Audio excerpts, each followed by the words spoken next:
House on Haunted Hill released February 17th, 1959, and stars the King of Macabre himself, Vincent Price, the talented Carol Ohmart, Richard Long, Alan Marshall, Carolyn Craig, and a skeleton. Directed by William Castle and written by Rob White, this classic black and white horror mystery had a $200,000 budget and was filmed in Los Angeles, California, the United States. It was incredibly well received by critics and viewers alike, so much so it had 2 remakes. The story follows 5 strangers who are challenged by a bizarre millionaire and his wife to stay in a mansion bathed in bloody history, and anyone who stays the whole night gets $10,000. But when they're locked in the mansion and the lights go out, the 5 strangers must solve the mystery of the House on Haunted Hill. I'm Kitten Caboodle Sushi Guy, and this is Movies in Minutes.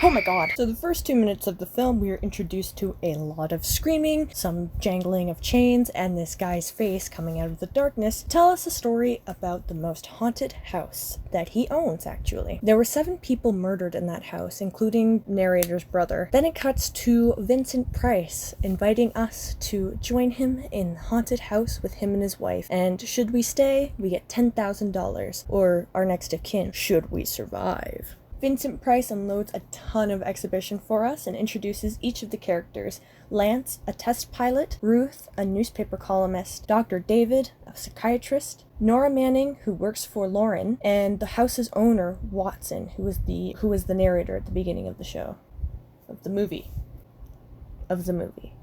None of them have any connection to each other whatsoever. Only they have a need for the $10,000. And they all come from different directions, despite all walking in the same direction. The strangers enter the dining hall, but they aren't welcomed by anybody. They begin to discuss their connection to the millionaire, Frederick, but they all discover that none of them have really ever met him before. And while they have connections to him in some capacity, they've never really met the guy, though they do know of him because of his wealth. And before even meeting the host of the party, the creepy ghost stuff starts happening. So Lance goes to investigate the door that's shut, discovering it was made of steel. Then, turning to see the chandelier swaying up on the ceiling, he runs in to save the girl before the chandelier falls onto where she was standing, even though she wasn't really standing there. But he saves her from the ghosts. Frederick, who had been watching his guests on the dining room floor, goes down the hall to his bedroom to speak with his wife about how the guests are still alive and her face isn't on yet and they haven't cleaned up anything because atmosphere for ghosts. They do care more about the ghosts than they do the guests, and that is so evident. Anyways, so she comes out of the bathroom and explains that she isn't going to the party downstairs, and he's like, why aren't you going to the party? I literally threw this for you. And she was like, you didn't invite any of our friends, you invited completely random people that I don't know. And Frederick's like, yeah, but we don't have any friends, so I don't know what you want me to do. And she's like, you're right. Frederick begins to explain why he had chosen each of the people, but to be honest, he doesn't really say much other than that they need money. I mean, everybody needs money. I don't know why these 5 people are so specifically important, but these 5 people need money, and who is Frederick to deny them the 10 grand that they probably need? So he starts shaking a bottle of champagne, which I've never seen anyone do, and is commented on by his wife, and so his response is to aim the cork bottle at her and ask her if she thinks that it will come off or not, and that it would be funny if it ended up in the newspapers that he killed her with a cork. Humor. And I don't think she likes that very much. So the wife says that the champagne isn't poisoned. Frederick says, alright, cool. And they decide to have a glass of champagne together, even though she said no. He's like, go to the party. And she's like, no. And he's like, yes. She's like, no. And he's like, remember that time you tried to poison me with arsenic on ice? Yes. Are you gonna do it again? No. Don't hang me. Also, be careful of ghosts. I don't care. Fuck you. Meanwhile, he starts telling this ghost story about this woman who killed her sister and his brother. And he explains how the bodies were found, hands and feet, but no heads. And no one was ever able to find the heads in the house. Frederick finally arrives to host the party. He mixes everybody a drink and explains the rules of the party. The caretakers will leave at midnight, locking us in here until they come back in the morning. Once the door is locked, there's no way out. The windows have bars that a jail would be proud of, and the only door to the outside locks like a vault. There's no electricity, no phone, no one within miles, so no way to call for help. The guy who owns the house explains that 7 people died there. Planned your party very well, Mr. Lawrence. 4 of us are men, 3 are women. Ghost for everybody. The guy who owns the house gives them a tour, and they come across a bloodstain on the ceiling, where a young girl was killed by something that wasn't human. When the reporter steps under the stain, she gets blood on her hands, which marks her for the ghost's murder. Where the tour guide explains that the murder that happened in downstairs was the wife, who was thrown into a vat of acid by her husband. Nora almost immediately falls into the vat of acid, and the tour guide demonstrates by throwing something into the vat of acid to prove that it's acid, splashing it everywhere, and somehow not getting everybody in the legs. Yes, that's how acid works. Does acid just leave the bones? Is that a thing? As the guests begin to head upstairs, Lance stops Nora from going up and asks her what Frederick told her about the party that night. She explains that she wasn't told anything about a haunted house or ghosts or being locked in. All that she was told about was to go to the house on Haunted Hill and stay the night and earn $10,000. The whole ghost and ghouls thing was not explained to them at all. Despite the overall creepiness of the house, they decide to risk everything for 10 grand and stay the night. They discuss the probability of whether or not the ghosts exist, and when he asks her what she'll do with the 10 grand, she explains that because of an automobile accident, she's the only person left who can work and make money. He ignores her and starts talking about doors instead. We were in an automobile accident. Now I'm the only one in the family who can make any money. Boy, I've never seen so many doors. Closet, bottles. And what's behind door number 3? We never find out because the door shuts on Lance and Nora is attacked by a ghost. So Nora fucking books it, returns to the team, and is like, there's fucking ghosts! And everyone's like, alright. Nora brings everyone back downstairs, insisting the door is locked, only to find that it's actually not. When they open it, they find Lance on the ground. As it turns out, there's literally nothing in that room, so they don't know how he fainted. When they bring him to his feet, they ask him what happened, and he doesn't know. There was nothing to bang his head on because the room is completely empty. They decide to bring him upstairs and take care of his wound. House owner guy is questioning why the ghost let him live when clearly he probably should have died. So the psychiatrist patches up Lance and tells everyone that they're hysterical for even thinking that their house is haunted. Mr. House guy continues to be creepy, and the lady still wants to drink. As the clock is ticking down, Lance and Nora return to the empty room to investigate what happened. So Lance just starts knocking on walls and happens to find out that there's a hole on the other side of the first one that he tried. Now, I'm gonna knock on the other wall. When you hear me, you knock on this wall. That's not knocking. Oh fuck, that actually scared me.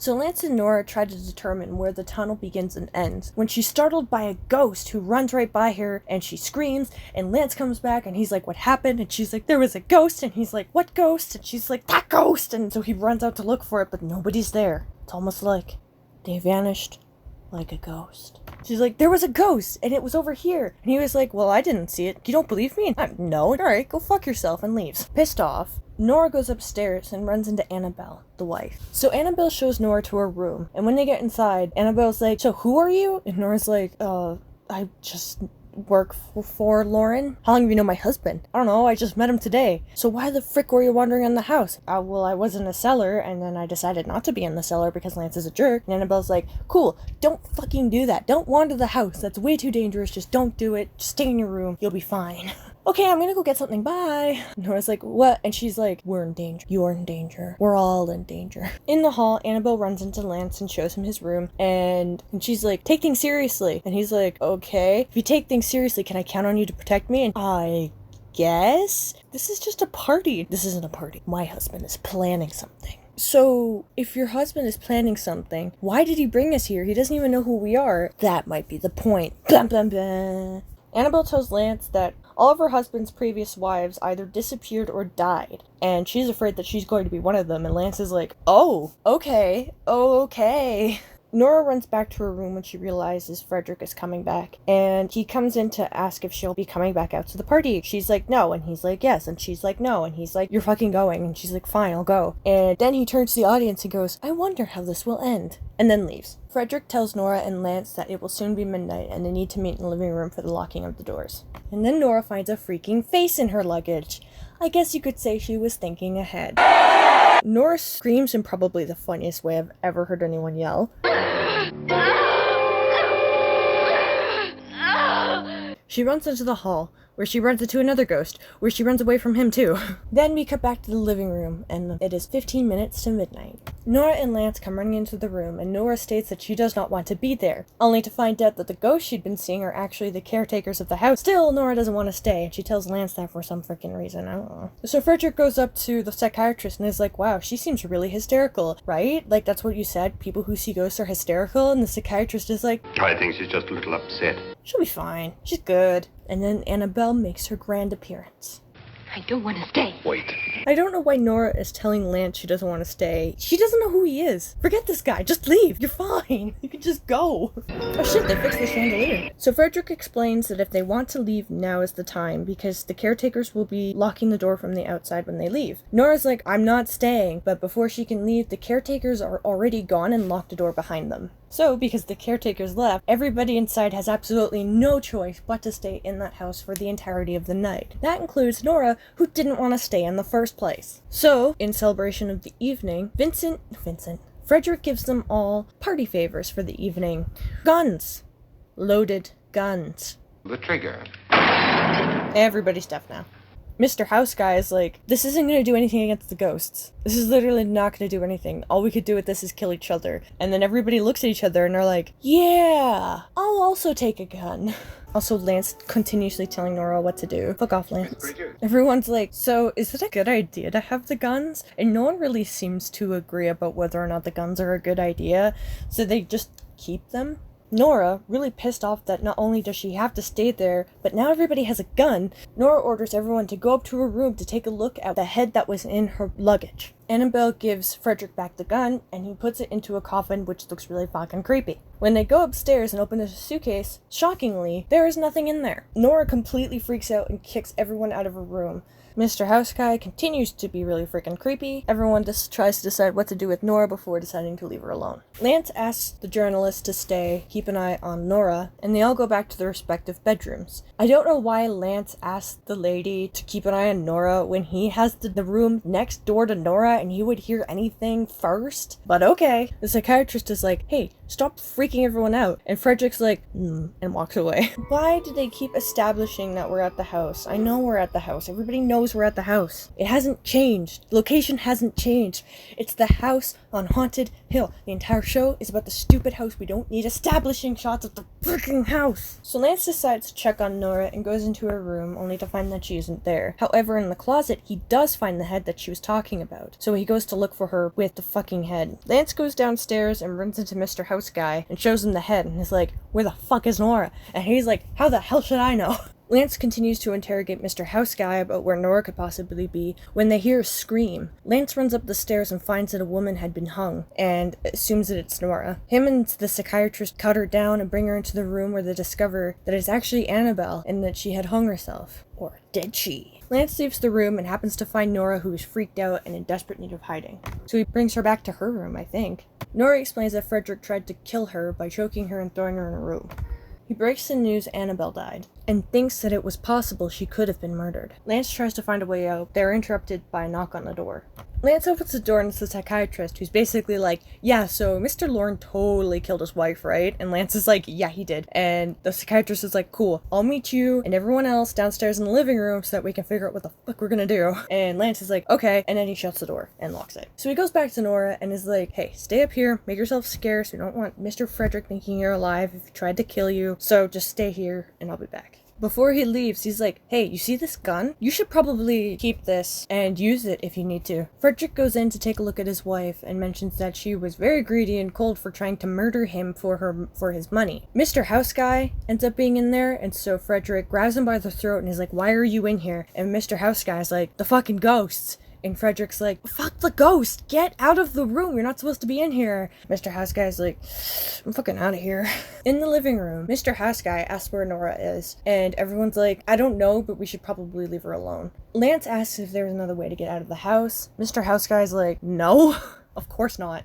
Having determined that there's actually no other way out of the building, they decide to play detective and figure out what happened to Annabelle, since there was nowhere for her to jump off of, so she must have been gotten up there somehow or another, and it definitely wasn't of her own volition. So it definitely wasn't suicide, because it's just not possible for her to commit suicide without something to jump off of. So they determined that Annabelle was murdered. Frederick's like, it was one of you, and they're all sitting there like, no, buddy, no, none of us have a motive, because we don't know who she is, but you do. You're the only one with a motive. You're the only one who could have done it. And he's like, please, I wouldn't kill my wife like that. I did want to kill her, and I had so many opportunities to do it, to get away with it, so why the fuck would I hang her from the ceiling? Very blatant, obvious murder. Without any way to contact the police or get out of the house, they realize that they have no other choice but to wait out the night. So Lance, knowing that Frederick tried to kill Nora, suggests to everybody that there might be more murders coming ahead, and wants to make sure Frederick doesn't murder anybody else like he tried to kill Nora. The psychiatrist and Frederick played the game of no you, and Lance is like, I don't care, everybody shut up. Just protect ourselves, try to stay chill, make it through the night.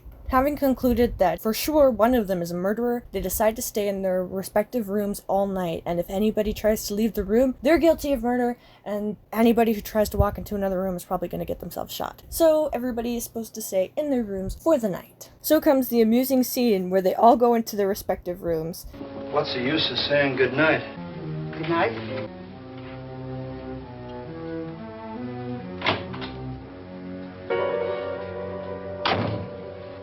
Frederick breaks a wine glass, Mr. House Guy sits in a chair with his gun, the psychiatrist lights some candles and decides to do some work, and then, bizarrely, the doorknob begins to rustle. Rustle? Shake? Turn? I don't know. It starts to do something. So he goes to investigate, but finds nothing. The journalist paces in her room, and then blood begins to drip on her hand, just like it had done before under the old stain. She hurries to clean it off. Lance goes to visit Nora, who's next door, and Nora says that she doesn't think that Mr. Lauren did it anymore, but Lance insists that he did. Lance decides to explore the mansion and see if he can find another way out, despite being told numerous times that all of the windows are barred, all of the exit doors are made of steel and locked from a bolt on the outside, and the entire house is made of stone. Lance finds a secret door, and it shuts on him and he gets trapped. And then we get another establishing shot of the house, just in case you didn't know where we were. Meanwhile, back with Nora, the lights turn out, and she's visited by Annabelle's ghost, and just lets this rope just fucking wrap around her ankles, and does nothing at all. Despite Nora's complete irreaction, lack of reaction. Anyways, Nora doesn't do anything, so Annabelle just fucking leaves. Nora grabs her gun and runs after Lance, only to be horrified with the discovery of Annabelle's dead body, or ghost dead. Anyways, Annabelle's there, and Nora screams. The ghosts continue to torment Nora, creepy hand, a self-playing piano. She screams and runs away again, and we get another establishing shot of the house. The psychiatrist, having heard all of the commotion going on, goes to visit Mr. Frederick and tell him that he's been hearing things. So the doctor and Frederick decide to split up to search up and down for who is wandering around the mansion. However, turns out to be a cunning ploy as the psychiatrist doubles back and sneaks into Frederick's room, opens the curtain, and looks at Annabelle as she opens her eyes, and it's revealed that they've been working together to try and get Nora to freak out so badly that she accidentally shoots Mr. Frederick. She's alive and is wearing a hanging harness. So it turns out that the ghost in the window was actually a whole ploy to get Nora to lose her mind and run around the house in hysterics. I don't know how she managed to get the rope around Nora's ankles, but okay.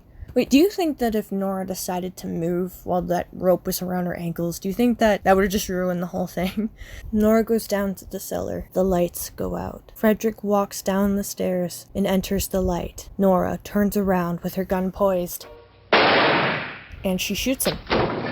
Realizing what she'd done, Nora runs upstairs. The camera pans back to a nook in the basement, and out steps David, the psychiatrist. He raises the door to the acid and drags Frederick's body to the pool of acid. The lights go out. The sound of acid bubbles through the darkness. Having heard the gunshot, Annabelle runs downstairs. Annabelle enters the cellar, but finds no one there. Then the doors begin to close one by one. Annabelle peers into the pool of acid as the bones rise to a skeleton coming out of the acid. Annabelle, run! Frederick's voice comes from the skeleton, saying that she now has everything she has ever wanted, and that she can live the life she's dreamed of. Annabelle backs away horrified until she reaches the vat of acid. The skeleton pushes her in, and she becomes bones. As the camera pans to the basement, we see Frederick step out of the shadows with an apparatus that controls the skeleton. He peers into the vat where Annabelle fell and throws what is the psychiatrist's skeleton back into the vat of acid. Meanwhile, Nora and the gang have found and freed Lance, and she tells him everything that happened. Frederick tells them that the guns had been loaded with blanks the whole time, and that Nora couldn't have possibly shot him. He explains that Trent tried to shove him in the vat of acid, and that his wife fell in as well. He isn't sure what justice awaits him, but he doesn't care either way. With some spooky parting words. Now there are 9. There'll be more, many more. They're coming for me now. And then they'll come for you. We leave. We exit. It ends. It's just over. We don't get to figure out anything else. I guess they all get the 10 grand. Because they lived. And, Frederick probably went to jail. Everybody gets a happy ending. The cement garden? Wow, that's weird. Basement. Cement garden. Okay. We are introduced to the Here we are introduced to the 5 people who were offered to the party. Fuck. Ton of bag of peeps. That was a bizarre laugh. Okay. So, we are introduced to our protagonists of the movie. Lance Schroeder? Okay. We are introduced to the I think I'm too stupid for this.